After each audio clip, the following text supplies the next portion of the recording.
on nursing, the nurses, the situation of the nurses, the plight of the nurses, and said that their salary and working condition is miserable. They are on an extremely low salary with a high workload of 50 to 90 hours per week, and even if something breaks in the hospital, they would have to bear the cost for it. Now, this committee gave the recommendation that at every state level, there would be a superintendent of nursing service. So, superintendent of nursing service would be there. There would be an additional post for a nursing staff, and also accommodation facilities would be provided and should be provided to the nursing staff. So Shetty committee, as I mentioned, was primarily focusing on the nursing staff and the betterment of the nursing staff. The next is the most important committee, Mudaliar Committee 1962. This committee was known as Health Survey and Planning Committee. Name of each committee is extremely important.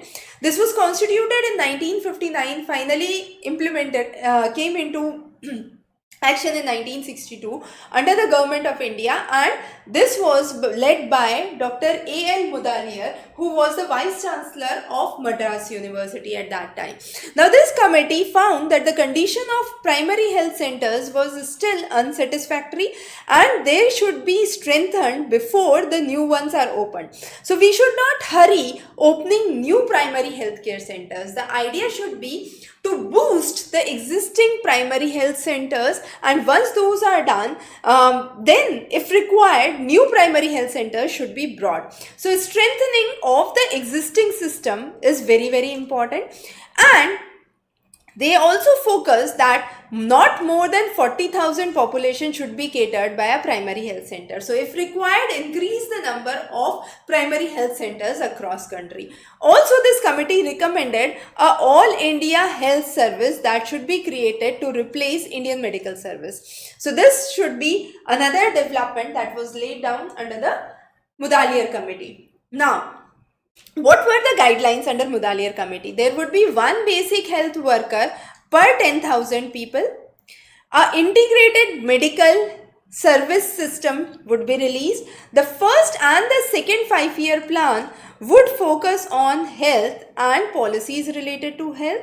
There would be future health plans that would come.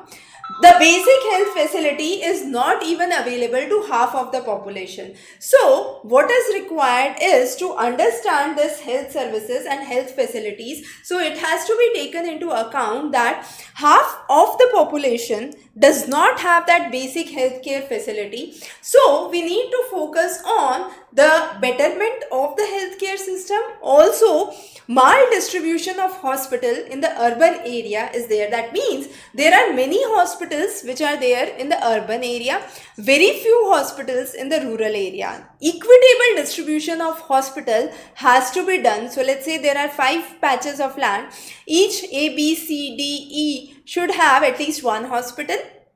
Also, the quality of service is important.